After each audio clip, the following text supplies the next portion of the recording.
देश में एक बार फिर चुनावी घमासान मचने जा रहा है। जल्द ही दिल्ली और बिहार में विधानसभा के चुनाव होने जा रहे हैं। इनमें दिल्ली का चुनाव शोर अभी से पूरे देश में सुनाई पड़ रहा है। ये शोर फ्रीबीज यानी कि रेवड़ी कल्चर को लेकर है। दरअसल दिल्ली में सत्तारूढ़ आम आदमी पार्टी ने ऐसे कई ऐलान कर दिए हैं जो बीजेपी और कांग्रेस दोनों के लिए चुनौती बन रहे हैं। आपकी रेवड़ी, महिलाओं के लिए 2100 रुपए महीना, 60 साल से ज्यादा उम्र के लोगों का फ्री इलाज, बुजुर्गों के लिए पेंशन स्कीम, पुजारी और ग्रंथियों के लिए 18,000 सैलरी। अपने इस ऐलान के बाद केजरीवाल न केवल भाजपा बल्कि इंडी गठबंधन के साथ ही कांग्रेस के निशाने पर आ गए हैं। उनके ऊपर फ्रीबीज योजनाओं के नाम पर जनता से ठगी और सरकारी धन के बंदरबाट के आरोप हैं। 2-3 दिन पहले ही समझ गया था कि ये कोई बड़ा फ्रॉड हो रहा है दिल्ली के साथ। जब हम लोगों ने पता किया तो पता चला कि स्कीम छोड़िए, इसकी डिस्कशन भी नहीं हुई और पैसा तो तब जाएगा ना कि जब बजट में या वित्त विभाग को आप कोई ना कोई प्रपोजल भेजेंगे। 1 रुपये का प्रपोजल नहीं भेजा। तो इनका जो कहना है कि चुनाव के पहले 1,000 रुपया महीना और बाद में 2100 रुपए, जब खुद आपने उस पर काम भी नहीं शुरू किया तो एक तरीके से आप समझ लीजिए ये फ्रॉड है। हालांकि जो बीजेपी और कांग्रेस फ्रीबीज पर दिल्ली में केजरीवाल को घेर रही हैं, उन्होंने खुद इसी के नाम पर दूसरे राज्यों में सरकारें बनाई। ये बात दिगर है कि इनके चलते ये राज्य लोक कल्याण के बड़े बड़े दावों के बीच खुशहाली से बदहाली की ओर बढ़ रहे हैं। मसलन एमपी में लाडली बहना का बोझ, बजट का बड़ा हिस्सा लाडली बहना योजना में खर्च। लाडली बहना योजना में 5 साल में खर्च होंगे 1 लाख करोड़। लाडली बहना योजना के चलते 33 विभागों के 73 से ज्यादा योजनाओं पर रोक। यही हाल देश के दूसरे राज्यों का है। फ्रीबीज पर दिल्ली में आम आदमी पार्टी को घेरने वाली कांग्रेस शासित राज्यों के तो और बुरे हाल है। कर्ज के बोझ में कर्नाटक, फ्री की योजनाओं पर खप रहे सालाना 62,000 करोड़। कुल बजट का करीब 20% है फ्रीबीज पर खर्च। बीजेपी सरकार ने पेश किया था रेवेन्यू सरप्लस बजट। लगातार घाटे में जा रहा कर्नाटक सरकार का बजट। कांग्रेस शासित एक राज्य हिमाचल प्रदेश के तो और बुरे हाल हैं। कंगाल हो गया हिमाचल प्रदेश। प्रति व्यक्ति के सिर पर 1,17,000 रुपए का कर्ज। हिमाचल प्रदेश सरकार पर 87,000 करोड़ रुपए के कर्ज का बोझ। साल भर का बजट हिमाचल प्रदेश का 58,444 करोड़ रुपए है। 20,000 करोड़ रुपए सालाना तो सिर्फ ओल्ड पेंशन स्कीम का खर्च।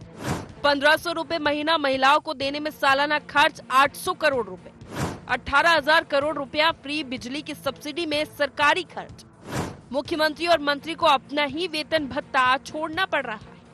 कुल मिलाकर रेवड़ी बाट कर चुनाव जीतने और इसके बाद आर्थिक बदहाली बढ़ाने में कोई किसी से पीछे नहीं है, लेकिन सारे दल दोष दूसरे को ही दे रहे हैं। भारत के संविधान में वेलफेयर स्टेट यानी कल्याणकारी राज्य की अवधारणा का प्रावधान है, लेकिन कुछ राजनीतिक दल अपनी संकीर्ण मानसिकता और लॉलीपॉप की राजनीति करते हैं। इसलिए लगातार इस प्रकार की योजनाएं, इस प्रकार के लुभावने वादे देने का काम करते हैं, लेकिन जिस योजना की प्रोडक्टिविटी सरकार को और समाज को ना हो, वो निश्चित तौर पर फ्री की रेवड़ी कहलाती है और इसको कतई स्वीकार नहीं किया जा सकता। मध्य प्रदेश क्यों नहीं है? ये रेवड़ी नहीं है, इसको कहते हैं पॉलिसीज ऑफ इंक्लूसिवनेस। मनरेगा क्या था? हम मनरेगा लेकर आए। हम जो है भोजन का अधिकार लेकर आई कांग्रेस पार्टी। ये सारी जो है नीतियां वो थी जिन्होंने इस देश को बचाया। इसको जो लोग रेवड़ी बोलते हैं वो अर्थशास्त्र को भी नहीं समझते, देश की आत्मा को भी नहीं समझते और जो है केवल राग गाते रहते हैं। आज इस देश का जो है आप संविधान पढ़िए, वो देश जो है वेलफेयर स्टेट है। और वेलफेयर किसका? जनता का, जिसके पैसे से जो है टैक्स लेते हो। बढ़ते रेवड़ी कल्चर पर लोग सुप्रीम कोर्ट का दरवाजा खटखटा चुके हैं। नवंबर में सुप्रीम कोर्ट ने फ्रीबीज के खिलाफ दायर याचिका में सुनवाई करते हुए सुप्रीम कोर्ट ने केंद्र और चुनाव आयोग को नोटिस जारी किया है। साथ ही चुनाव आयोग को निर्देश दिया था कि चुनाव से पहले की अवधि के दौरान सियासी दलों द्वारा मुफ्त में दिए जाने वाले उपहारों के वादे करने पर रोक लगाने के लिए तत्काल और प्रभावी कदम उठाएं। लेकिन दिल्ली का विधानसभा चुनाव ये बता रहा है कि चुनाव आयोग और राजनीतिक दल इस मामले को लेकर कितने गंभीर है। दिलचस्प बात यह है कि लोकसभा चुनाव में बीजेपी ने राष्ट्रीय स्तर पर इस तरह का कोई लोक लुभावन वादा नहीं किया, जबकि कांग्रेस ने महिलाओं को साल में 1 लाख रुपए देने का वादा किया था। इसके बाद भी सरकार बीजेपी की बनी, लेकिन कोई भी इस कल्चर से बाज नहीं आ रहा है।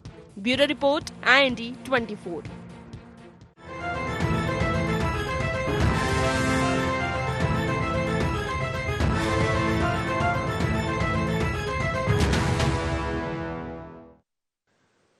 नमस्कार, IND एजेंडा रेवड़ी पर रार में आपका स्वागत है। मैं हूं आपके साथ नवीन पुरोहित।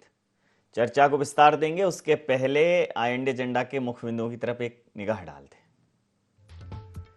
क्या राजनीतिक दलों की मजबूरी बन चुका है रेवड़ी कल्चर? दिल्ली में आम आदमी पार्टी को घेरने वाली भारतीय जनता पार्टी और कांग्रेस का दामन कितना साफ? कौन करेगा बिना चुनावी रेवड़ी के चुनाव मैदान में उतरने का साहस? क्या मिडिल क्लास की एकजुटता की कमी का फायदा उठा रहे राजनीतिक दल? नमस्कार, इन्हीं सवालों के साथ चर्चा में आप सबका पुनः स्वागत है। देश प्रदेश के सभी दर्शकों को IND 24 परिवार की ओर से नववर्ष 2025 की बहुत बहुत शुभकामनाएं। तो एक मुहावरा है कि माले मुफ्त दिले बेरहम।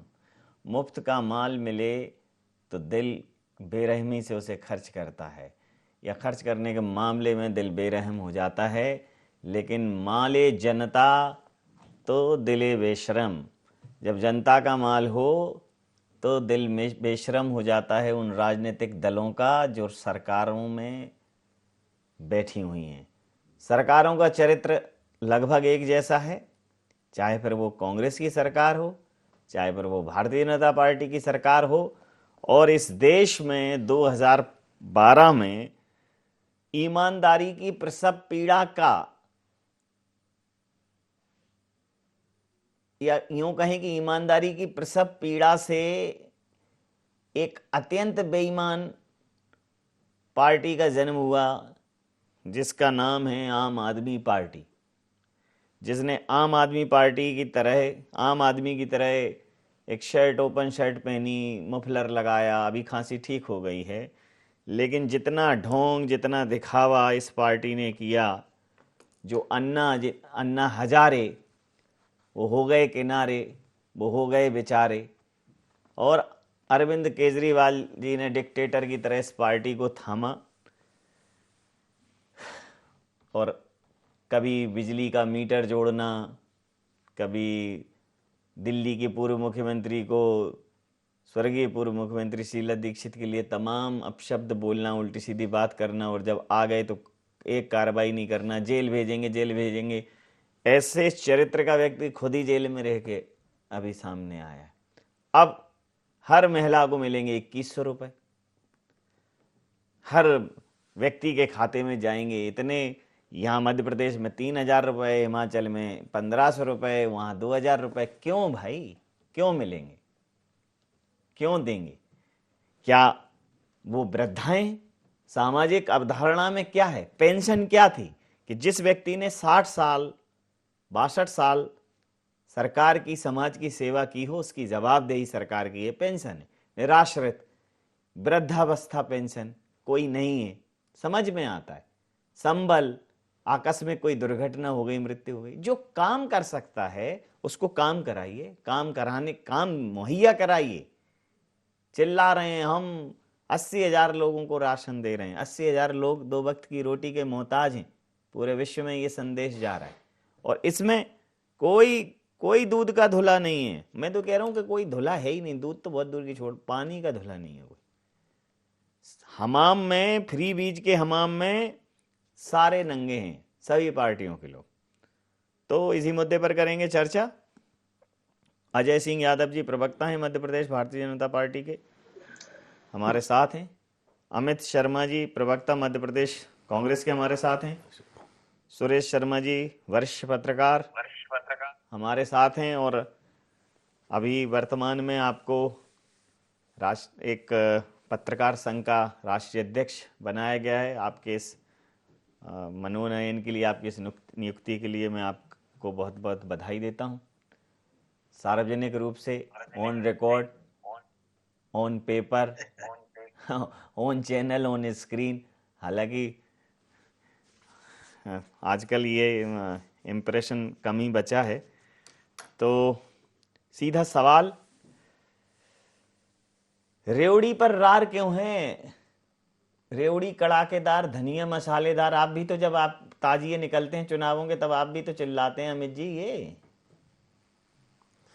देखिए नवीन जी, सबसे पहले तो जो आपने बधाई दी, मैं कांग्रेस पार्टी के प्रवक्ता होने के नाते मेरे पिता तुल्य वरिष्ठ पत्रकार आदरणीय सुरेश शर्मा जी को मैं चरण में वंदन करता हूं, नमन करता हूं और शुभकामनाएं देता हूं। और मेरे भारतीय जनता पार्टी के विद्वान साथी को भी नव वर्ष की और आप सबको बहुत बधाई। आपको भी बहुत बधाई। आपने कहा कि रेवड़ी, देखिए दो तरह की रेवड़ी है, एक दिखने में मीठी है और एक वाकई में मीठी है। कांग्रेस ने हमेशा जन कल्याण योजना का शुभारंभ किया। जैसा आपने कहा, कर्मचारी जब नौकरी पर आता है तो निश्चित तौर पे निसंदेह उसमें 60 साल जब वो परिवार की सेवा, सरकार की सेवा करता है तो उसके परिवार को, उसकी पति पत्नी को जीवन दान देने के लिए, उसके जीवन यापन करने के लिए जो पेंशन होती है वो उसकी नैतिक जिम्मेदारी और अधिकार होता है। गरीबों को पेंशन होती है, उनका अधिकार होता है। बुजुर्गों को पेंशन होती है, उनका अधिकार होता है। अब इस अधिकार पाने के चक्कर में मैंने कहा कि दो तरह की रेवड़ी होती है, और एक कम मीठी और एक ज्यादा मीठी।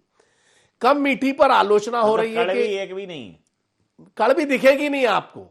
कड़वी इसलिए नहीं दिखेगी क्योंकि उस कड़वाहट से जो कम मीठी है उसकी ज्यादा चाशनी राजनेता बड़े स्तर पर ले जाते हैं। जैसे हाल ही में अभी भारतीय जनता पार्टी ने आलोचना करी, प्रधानमंत्री जी जब बने 2014 में, उन्होंने सबसे ज्यादा आलोचना करी मनरेगा की, संसद में करी कि मैंने ऐसी खराब योजना नहीं देखी। और उसके बाद जब उनकी आंखें खुली तो उन्हीं ने फिर 2 वर्ष बाद उस बात की तारीफ करी और बजट बढ़ाया। उस मनरेगा में रेवड़ी बांटने का काम नवीन जी नहीं करा, उसमें आम लोगों को वहीं कर, जो लोग पलायन कर रहे थे गांव से शहर की तरफ, उसको रोकने का काम किया, गांव में रोजगार देने का काम किया, रोजगार के साथ मेहनत और विकास करने का काम किया।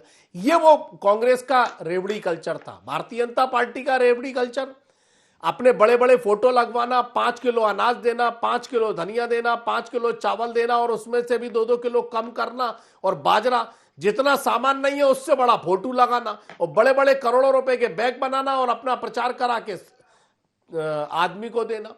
ये कहा कि हम 3000 मध्य प्रदेश में देंगे। देखिए आप 3000 नहीं दिए, 1250 पे सत्ता में आ गए और महिलाओं को गुमराह करा।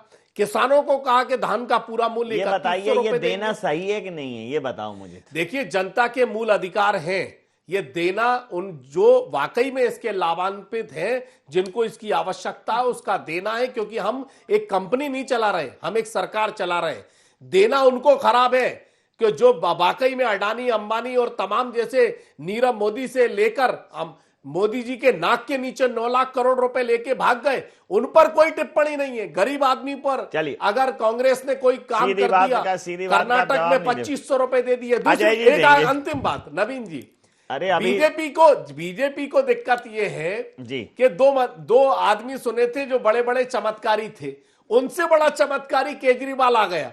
तो भारतीय जनता पार्टी को उन्होंने कहा कि हमसे बड़ा चमत्कारी कैसे आ गया। वो जो चमत्कार कर रहा है आपके तो संदीप माकन ने फर्जीवाल कहा है, आप वही कहिए, आप कहां चमत्कारी कह रहे हो। चलिए प्रतिक्रिया लेता हूं, पार्टी के लिए चमत्कारी है। प्रतिक्रिया लेता हूं अजय यादव जी से प्रतिक्रिया लेता हूं। अजय जी, ये जो रेवड़ी कल्चर का विरोध किया है कांग्रेस ने भी और भारतीय जनता पार्टी ने दिल्ली में, लेकिन दिल्ली का जो फॉर्मूला है वो मध्य प्रदेश, कर्नाटक, हिमाचल प्रदेश, राजस्थान, छत्तीसगढ़, मतलब कहीं पर कोई नियम, कहीं पर कोई नियम, सुविधा के हिसाब से सेलेक्टिव एजेंडा नहीं दिख रहा है आपको। देखिए नवीन जी, सबसे पहले आपको, हमारे सभी पैनलिस्ट को और दर्शकों को नए साल की बहुत बधाई, शुभकामनाएं, और विशेष करके सुरेश शर्मा जी को भी बहुत शुभकामनाएं उन्हें इस उपलब्धि के लिए। हमारा प्रदेश गौरवान्वित हुआ है उनके नेतृत्व में। निश्चित आज जिस तरह का एक विषय है नवीन जी, कांग्रेस पार्टी और भारतीय जनता पार्टी में एक मूल अंतर है। हमारी नीति है गरीब कल्याण और अंत्योदय की, और कांग्रेस पार्टी की नीति है सिलेक्टेड अपने एक वोट बैंक को खुश करने की। कांग्रेस पार्टी फ्री बीज की बात करती है। इस देश में 70 सालों से हज की सब्सिडी बांटने वाली कांग्रेस पार्टी, इन्होंने कभी किसी और वर्ग को इस तरह की सब्सिडी क्यों नहीं दी? क्या ये फ्री बीज नहीं थी? क्या इन्होंने तीर्थ दर्शन या फिर सिख धर्म के लिए या बौद्ध धर्म के लिए ऐसी कोई योजना चलाई?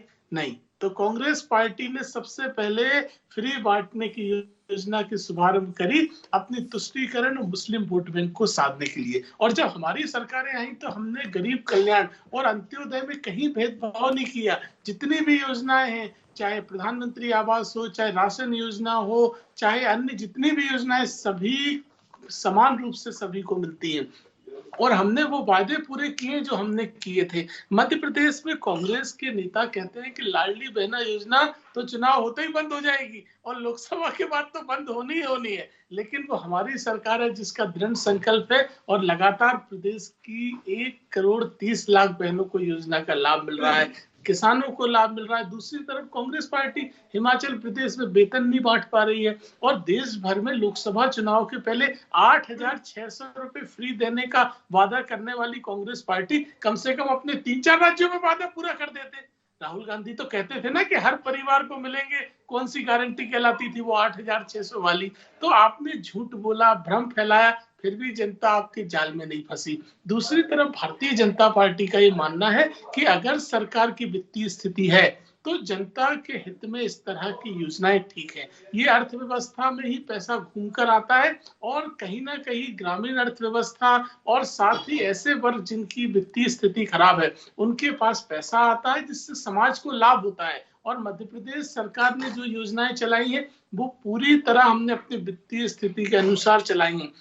दिग्विजय सिंह तो एक भी योजना नहीं चलाते, फिर भी ओवरड्राफ्ट की स्थिति थी, जबकि हमारी सरकार ने एक भी योजना बंद नहीं करी। उसके बाद भी प्रदेश का जीडीपी 4 लाख करोड़ पे पहुंच गया है और लगातार इन योजनाओं को हम चला रहे हैं। और जहां तक केजरीवाल जैसे नेताओं की बात है तो वो तो फर्जीवाड़ा कर रहे हैं, योजनाओं का अता पता नहीं, वित्तीय प्रबंधन नहीं है और फॉर्म भरवाने की बात कर रहे हैं। तो ये तो जनता की आंखों में धूल झोंकने की बात है।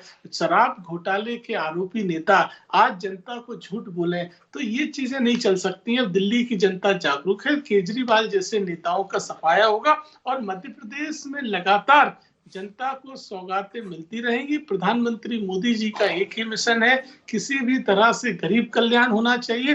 अंत्योदय की नीति है हमारी, एक गरीब व्यक्ति जो आखिरी पंक्ति में बैठा है उसके लिए जो भी लाभ हम दे सकते हैं वो लगातार देते रहेंगे। जी जी, सुरेश शर्मा जी से प्रतिक्रिया लेता हूं।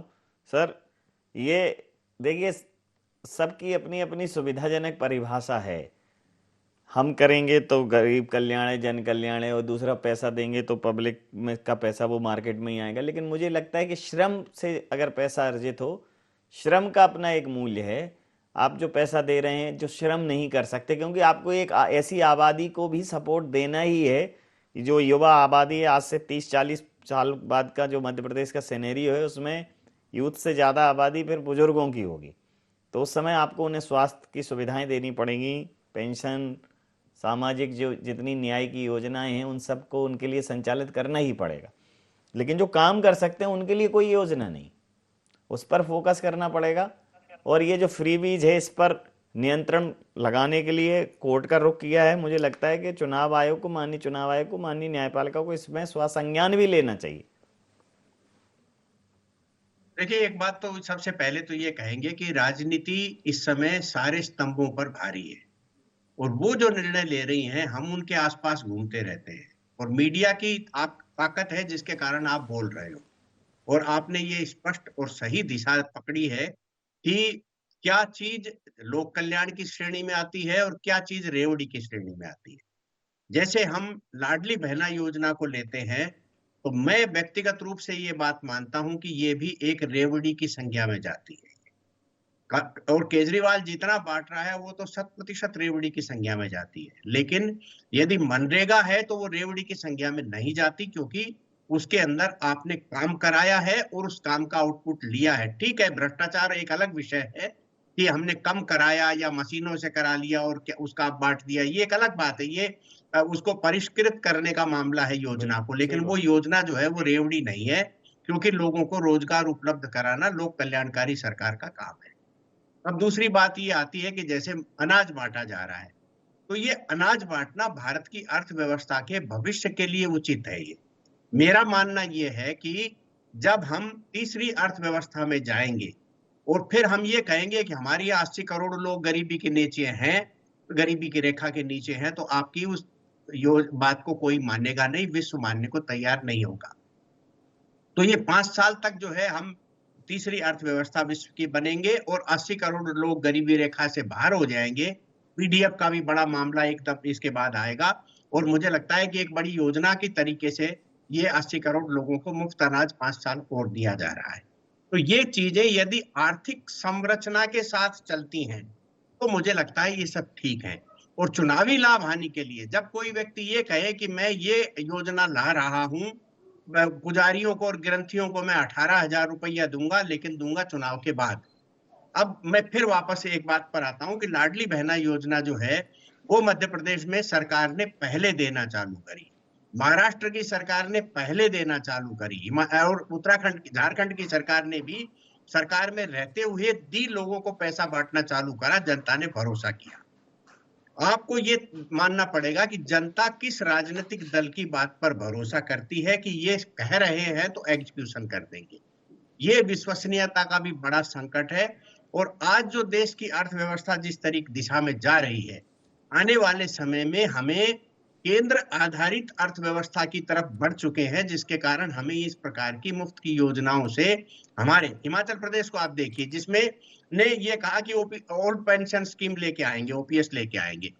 आप जिस योजना को घातक मान करके हमारे बड़े नेताओं ने उसे समाप्त किया था, आप क्षुद्र राजनीतिक स्वार्थ के लिए उसे लाने की कोशिश करते हैं, तो ये आप अपने लिए वोट तो ले सकते हैं और सरकार भी बना सकते हैं, लेकिन आप उससे जो नुकसान अर्थव्यवस्था को पहुंचाने वाले हैं, इससे तो आम आदमी की ही नुकसान होगा। जिस युवा को रोजगार की संभावना थी उसको नुकसान होगा। आप इन चीजों को समझने की है।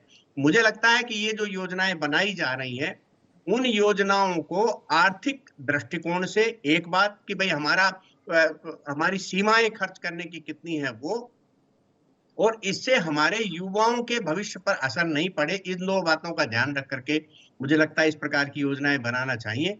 और साफ शब्दों में ये कहा जा सकता है कि जो ये रेवड़ी कल्चर है, ये आने वाले समय में हम ठीक है 5 साल और चला लेंगे, लेकिन 5 साल के बाद में जो हमारे गच्चा लगने वाला है अर्थव्यवस्था को, उसको संभालना आज बहुत जरूरी है। सभी राजनीतिक दलों में इस बात के लिए सहमति बनना चाहिए और आगे चल करके इस सारे रेवड़ी कल्चर को रोकना चाहिए। जी देखिए, आप भी अमित जी क्या है, गुड़ खाते हैं, गुलगुलों से परहेज करते हैं। आप वही योजना, जिन चीजों का आप विरोध करते हैं, आप उन पर कायम ही तो नहीं रहते।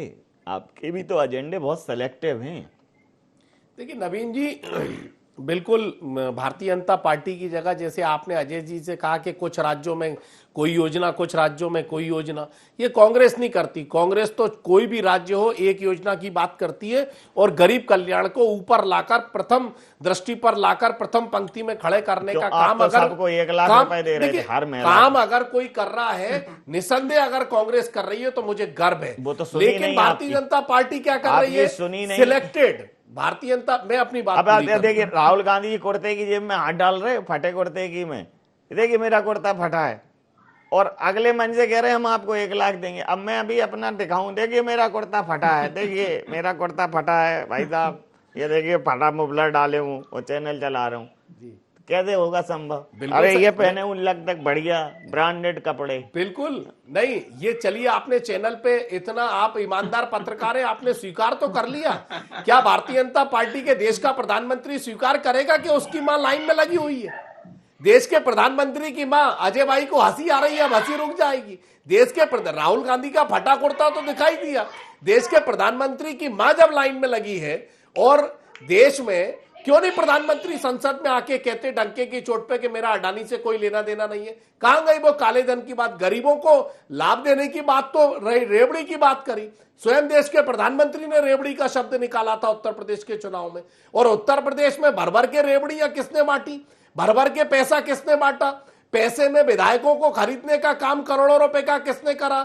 चाहे महाराष्ट्र की सरकार हो, पहले गोवा की सरकार हो, मध्य प्रदेश की सरकार हो, इन सरकारों में करोड़ों रुपए ब्लैक मनी के माध्यम से विधायकों को खरीद कर सरकार एक भी बनाने का काम प्रमाणित कर किसने नहीं किया? पाए ना। ये जो बड़े बड़े, ये तो आप रेवड़ी और चने की बात एक कर भी रहे हैं। प्रमाणित नहीं कर पाए। ये अब जो तो कल को तो अजय जी गए, अजय जी गए, ये जो अजय जी भी 10-10 आपके किलो के व्यक्ति थे। मिठाई के डब्बे, ये जो 10-10 किलो के मिठाई के डब्बे, अरे गरीबों को अजय सिर्फ जी गए हैं, रेवड़ी की बात अजय करने जी वाले गए, और अजय जी हंसने गए, वाले। अजय जी गए मैं ना। प्रश्न पूछता हूं कि क्या अगर मनरेगा लोगों को काम करने देती है और रेवड़ी की चिंता है, पीआईएल लगवाइए, सरकार बंद करे। देश के प्रधानमंत्री अगर चिंता कर रहे हैं, चलिए। अजय जी इस बात का अरे- विरोध कर अरे रहे हैं। देश के प्रधानमंत्री, रोजगार देना नहीं हम है, चिंता कर रहे हैं। फैक्ट्री लगाना नहीं है, करोड़ों रुपए बचाना नहीं है, महंगाई अच्छा, कम अब करना फैक्ट्री नहीं सुनिए, है। अब फैक्ट्री लगाएगा आदमी, फैक्ट्री लगाएगा, बड़ा उद्योगपति बनेगा, बड़ा उद्योगपति बनेगा तो टाटा बढ़ेगा, बिरला बनेगा, अडानी बनेगा, अंबानी बनेगा तो आपके निशाने पे आएगा। जाएगा आपकी तो मतलब बुद्धि ही समझ में नहीं आ रही कहां काम वो कर जो रहे। बेरोजगार खड़ा है नीचे की पंक्ति में, उसको रोजगार मिलेगा, लेकिन ये नहीं कि काला धन लाएंगे और पूरा भारत का धन बाहर भेज देंगे। अच्छा। और उनका संरक्षण हम खड़े होके कराएंगे। ठीक है। इसका विरोध देश देख रहा है। ठीक। ये जो रेवड़ी की बातें ठीक। हैं कि गरीब की तो- रोटी पर रेवड़ी और अमीर, तो जहां अमीर को आपकी और अमीर। सरकारें हैं वहां अडानी बैन कर दो। अरे पैसे तेलंगाना में वापस कराए, 10 करोड़ रुपए जो चलिए। आरोप थे वो वापस कराए तेलंगाना चलिए। के मुख्यमंत्री ने अडानी को। समझ और गए। भारतीय जनता पार्टी के अंतिम प्रवक्ता और देश के अभी प्रधानमंत्री में दम हो, ये अंतिम राउंड है, बहुत इंपॉर्टेंट है। उन पे दो FIR मिनट जरा कर दे। बस हो गया, 2 मिनट और जरा। अजय जी, आप देखिए कांग्रेस नवीन से जी, जो विधायक मंत्री गए, ये तो कह रहे हैं कि बहुत पैसे लेके गए, लेकिन आप भी गए हो और आपके जैसे बहुत कर्मठ लोग जो कांग्रेस के लिए बिल्कुल दिन रात एक करते थे वो गए। अब इन्हें तो पैसा दिखता है, आपको क्या लगता है क्यों गए हैं? देखिए नवीन जी, कांग्रेस पार्टी छल कपट प्रपंच सब करती है, उसके बाद जनता जाल में नहीं फंसती तो इनके अंगूर खट्टे जैसी कहावत हो जाती है। 1 लाख रुपए हर परिवार को देंगे, राहुल गांधी के सैकड़ों भाषण, तो कौन से रोजगार दे रहे थे राहुल गांधी? वो 1 लाख रुपए हर परिवार को देने का वादा करके मध्य प्रदेश में महिलाओं को 1500 रुपए प्रति माह देंगे। कमलनाथ के बार बार के वादे आप भूल गए क्या? अमित जी नहीं बोला था कमलनाथ? नहीं, मैं नहीं बोला। तो ये अंगूर ये जिसका खट्टे, आपने मजाक आपके- उड़ाया था, आपके- सुन ली, आपके छल सुन ली, कपट सुन ये में इस जनता- देश सुन ली, में सुन ली, मैंने अरे पूछा नहीं, कपट सिर्फ नहीं होगा। मेरी अमित बात जी तो कैसी सुनिए। बौखलाहट है। अमित जी सुनने का भी जी। संयम नहीं है आपके अंदर। मैंने तो एक शब्द नहीं टोका आपको पूरे समय में। तो ये आपकी अंगूर खट्टे वाली हालत है कि जनता आपके छल कपट भ्रम और प्रपंच में नहीं फंसती है। आज मध्य प्रदेश में 4 साल तक कोई चुनाव नहीं है, लेकिन एक भी योजना हमने बंद नहीं करी, चाहे केंद्र की हो, चाहे राज्य की हो, चाहे किसानों की हो, चाहे महिलाओं की हो, सुरेश चाहे शर्मा जी बहनों बैठे की नवीन हो, जी, मैं चाहे इस पर बोलूंगा। चाहे सुरेश शर्मा जी बैठे, जनजाति की दो हो। मिनट, तो दो ये मिनट। हमारी- 32 योजनाएं ये मध्य हमारी- प्रदेश ये में हमारी बंद नीयत हो गई, दिखा रही है 32 दो कि हम मिनट, योजनाएं। दो जनता मिनट। के लिए लगातार जनता डिलीवर को कर रहे जनता हैं। कर और लेगी, दूसरी मान तरफ कांग्रेस पार्टी चर्चा- केवल और केवल झूठ और भ्रम फैला रही है, इसीलिए जनता कांग्रेस को लगातार निकाल रही है। हम स्पष्ट तौर पे कहते हैं कि हमारी सरकार गरीब कल्याण की नीति के तहत बढ़ रही है और हम इस राशि को और बढ़ाएंगे और जनता को जी। और अधिक अडानी अंतिम और प्रतिक्रिया, अंबानी को अंतिम बढ़ाएंगे। प्रतिक्रिया के साथ चर्चा समाप्त करूंगा। संक्षिप्त प्रतिक्रिया सुरेश जी अंतिम प्रतिक्रिया के साथ। बहुत अंतिम चरण में पहुंच गई चर्चा, क्या करें आप जी? देखो अमित जी को देखिए, अंगूर मेरा खिलाना है। व्यक्तिगत मानना ये है कि जो हमारे बड़े उद्योगपति हैं उनको हर एक सरकारें समर्थन देती हैं ताकि वो और ज्यादा अर्थव्यवस्था को सुदृढ़ करने के लिए काम करें। तो मुझे नहीं लगता कि जिस प्रकार की मुहिम देश की सबसे बड़ी राजनीतिक पार्टी रही, बरसों बरसों सत्ता में रही, आप देखिए गांधी जी कहाँ रुकते थे, बिरला जी क्या रुकते थे, सबको मालूम है। ये बड़े जो नेता थे, इनके उद्योगपतियों के साथ कनेक्शन है, तभी ही अर्थव्यवस्था सुदृढ़ हो सकती है। इसलिए ये सब मीन मेख निकालने की राजनीति को जनता स्वीकार नहीं करती। जी। मुझे लगता है कि थोड़े दिन बाद राहुल गांधी जी को ये बात समझ में आएगी, बहुत विद्वान नेता है वो जी। तो इसलिए एक चीज तो ये। दूसरी बात, मैं जल्दी में एक बात कह दूं जी।